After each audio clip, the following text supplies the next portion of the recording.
Hello students, I hope all of you are doing well. Today I am here to discuss Chapter 2, the French Revolution.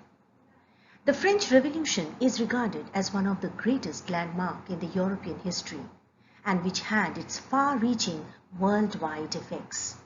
It began in 1789 and it continued till 1799.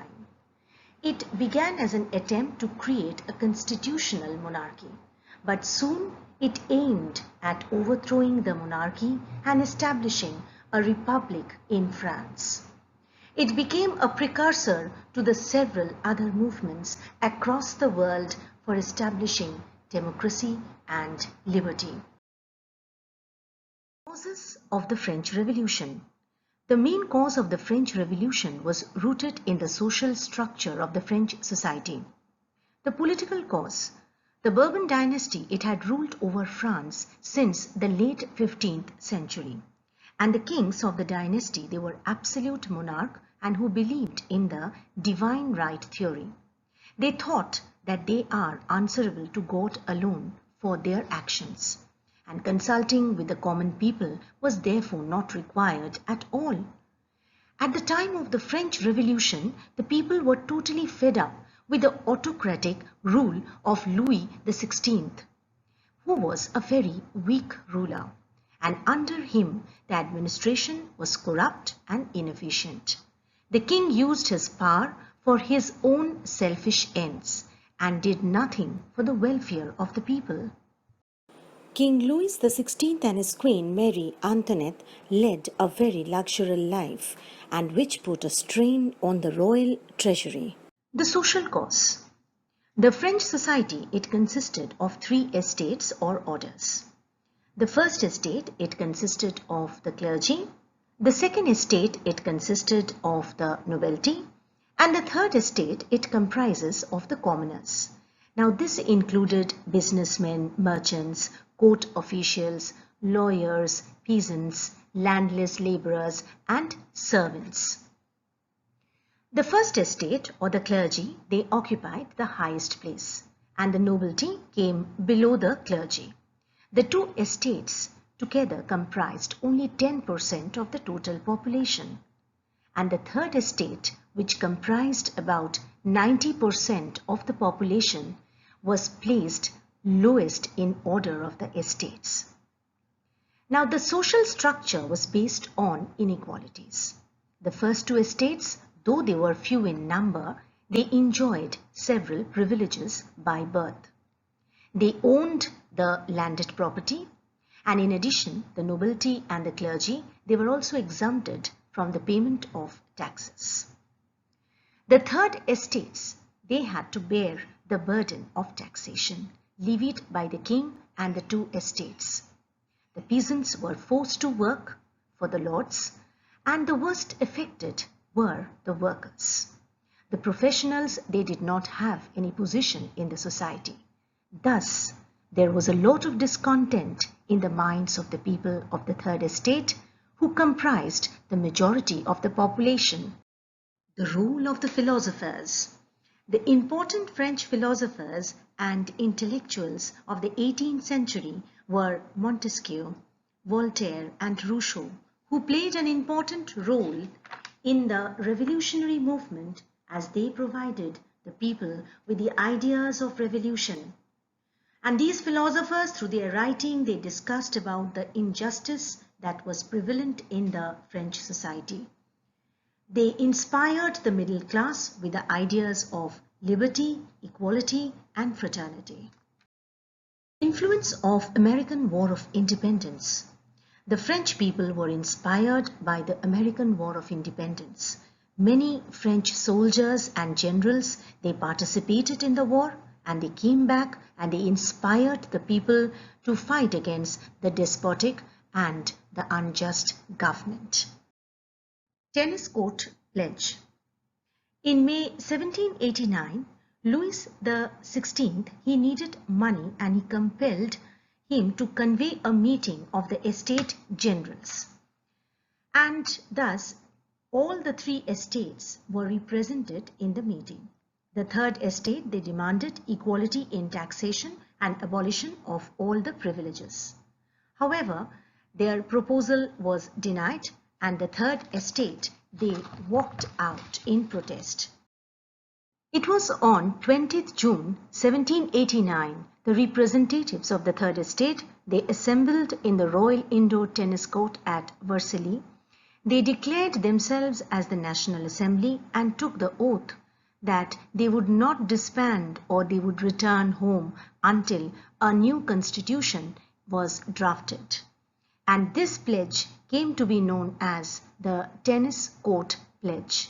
The new constitution aimed at limiting the powers of the king. Storming of Bastille. Louis XVI, he ordered the movement of the troops into Paris, and the action led the mob in Paris to openly revolt against the king, and on July 14, 1789, they stormed into the prison of Bastille. They believed that the fortress is a sign of despotism, and the mob released the prisoners in the fortress, and this was the beginning of the revolution, and till today, France celebrates this day as the Bastille Day. At the end of August, the National Assembly framed the Declaration of Rights of Man and Citizen. It listed the basic rights such as right to live, freedom of speech, equality before law, and right to property. The draft of the Constitution was completed by 1791, and in 1793, the King and Queen were tried and executed. The monarchy in France was abolished and country was declared a democratic republic. The process of revolution in France continued through phases till Napoleon became the emperor of the French Republic. Napoleon's code modeled the French society on the basis of equality before law, religious tolerance, and security to private property, and thus gave nationalism a new meaning. The French Revolution had a profound impact not only on the subsequent history of France, but also that of the world. In France, it brought an end to absolute monarchy. Feudalism ended and republic was established. It popularized the principle of liberty, equality, and fraternity, which continue to inspire the functioning of the government in various parts of the world. The power of the church and the clergy over the government was curbed. It popularized the ideas of nationalism. Thus, the French Revolution inspired the nationalistic movements of the 19th and early 20th century all over the world, including India. Napoleon was born in Corsica in August 1769. His family belonged to a high social class. He was sent to military academy in France, and he graduated in 1785 at the age of 16 and joined as the second lieutenant. During the French Revolution, he served the Revolutionary Army. Napoleon rose quickly in the army as because of his energy and abilities to make quick decisions. In 1793, Napoleon commanded the French troops that outstated the British, and at the age of 27, Napoleon was a general. The young general soon received command of the French army for an invasion of Italy. He won several brilliant victories over the Austrians who ruled there, and Napoleon's successes has forced Austria to withdraw from war in 1797. He proclaimed himself as the first consul, and 2 years later he proclaimed himself the emperor. By 1804, Napoleon had gained almost an absolute power. He knew that the French would never stand for a return to the old regime, and therefore he continued many reforms of the revolution. In 1812, Napoleon decided to invade Russia. Napoleon planned to defeat the Russians in a quick and decisive battle. But to his surprise, the Russians refused to stand and fight. Instead, they retreated, burning the crops and homes as they went. They forced Napoleon to lead his army deeper into Russia. The Russians finally engaged, the French near Moscow, 500 miles inside Russia, and the French won, but when Napoleon entered Moscow, he found that the capital in flames, and thus in October 1812, he ordered a retreat. And during the retreat, the bitterly cold Russian winter turned the French victory into a disastrous defeat. A powerful alliance made up by Britain, Russia, Austria, Prussia, they pounced on weakened French army as it limped out of Russia. Napoleon rushed home to raise a new army, but his efforts failed. And in March 1814, the Allies captured Paris, and Napoleon was abdicated, went into exile on the island of Elba off the coast of Italy. Less than a year later, Napoleon escaped from Elba and gathered a small army.